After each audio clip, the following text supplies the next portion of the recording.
This is Brad Wilkerson from the New York Yankees, and we're listening to Jim on bass. Welcome back to another episode of the Jim on Base Show. We're here live at Yankee Stadium with Brad Wilkerson, and it's pretty cool to be here. It's kind of surreal for me. It's my first time, so it's good to have you on. It's awesome. It's a great experience, and, in my playing days, I didn't get a chance to be here. Oh, yeah. I got done playing when they opened the stadium and didn't get the chance to be here, so it's a good season for me to be here and enjoy this experience. It's an amazing place. Well, what's the differences then when you think back between old Yankee Stadium and this one? Well, this one gets pretty loud, but the old one got really loud. It shook when it got loud. So I was in some very good games there, and just the mystique and the history of the old stadium, all the old guys being able to play there, the Babe Ruths and the Lou Gehrig's and people like that it's pretty cool. Well, were you a big baseball fan growing up? Because you're from Kentucky, right? So who were your teams and favorite players? Well, I didn't really have a favorite team per se.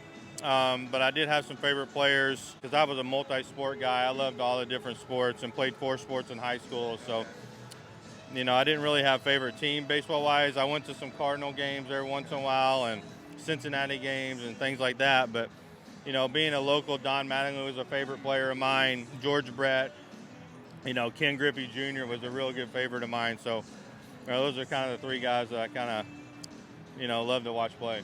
Well, you're also a left-hander, too. I'm a fellow lefty, so are you lefty all the way? Because I'm kind of screwed up. I throw right, but right-left, so I'm a little awkward. I'm kind of screwed up, too. I do right-handed, kick right-footed more.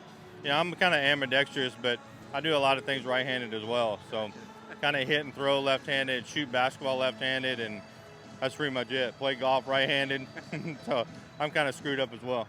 Where do you golf around here? Is there any good courses you like to go to? Or There's a ton. I've been up here in the past. I haven't got a chance to play yet this year.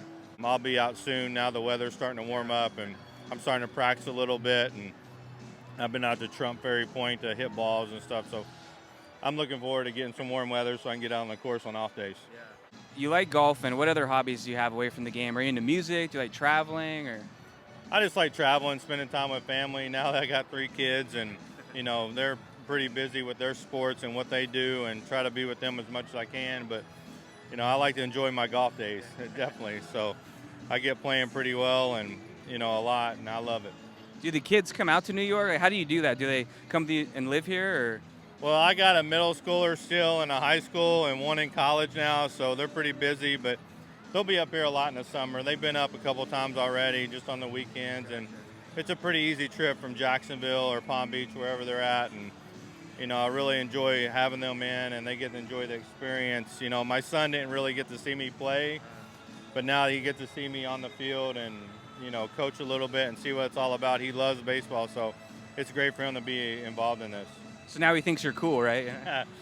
He kind of gets to know what I'm doing and, experience guys. He came to spring training a few days, and, it was exciting for him to meet the judges in the stands and JD and everybody. So. And actually, the young guys, Volpe, they were all great to him. And, Aaron Hicks took him on the field and said, hey, let's go do some outfield work. So it was an awesome experience for him to come to spring training. It's pretty surreal.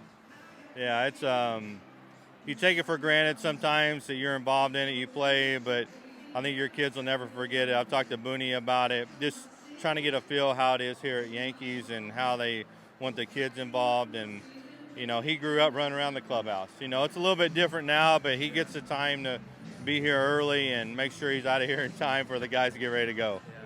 Well, speaking of your career, do you have like a memorabilia room, or do you have your first hit, home run, milestones like that? Or I have everything. I've kind of gotten rid of some of the things, but not. I've kept a lot of things that are close to me, like personal guys I've played with.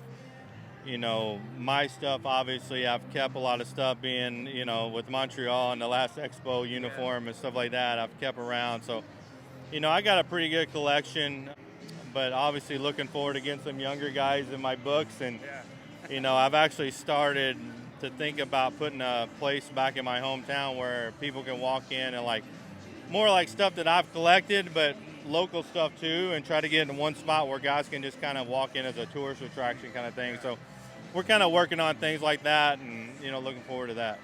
Well, it's pretty cool. I was thinking about the managers you played for too, like Ron Washington. He's a friend of the show. Frank Robinson, Felipe Alou, some real respected guys in the game. I'm very fortunate to be around the people I've been around this game, and that's why I'm here today.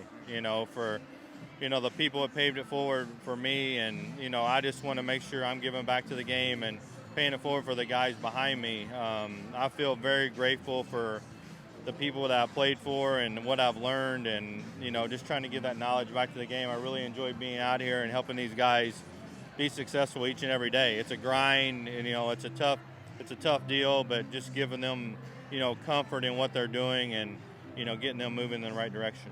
So you're not old at all, but it's kind of crazy. You were on the Expos. You had Vladimir Guerrero as a teammate, and now his son's in the league. So do you ever talk to him and say, "Hey, I play with your dad"? Or I haven't talked to him. I'm going to get the video out one of these days, maybe next week. I don't know.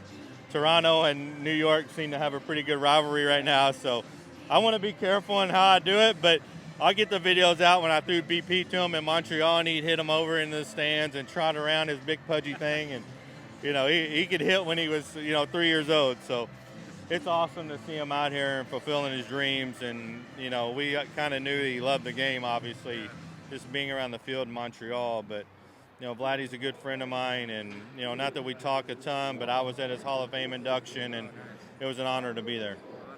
Well, Brad, it's been fun to talk to you. Thanks for giving me some time. One fun question. We heard this loud music being blared here. What's kind of your go-to? What do you rock lately?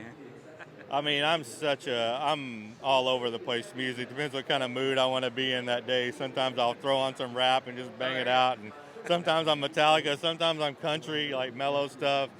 I caught myself listening to some Alicia Keys this morning coming in, just mellow out. Like, I'm all over the map. So, I just really enjoy it, and, just getting the good vibes going for the day and whatever it might present. But, we play a lot of music in there, and it's awesome. Well, Brad, thanks for coming on the show. It was really fun getting to know you, and wishing you luck the rest of the year, and hopefully I'll see you around. All right, I appreciate you having me.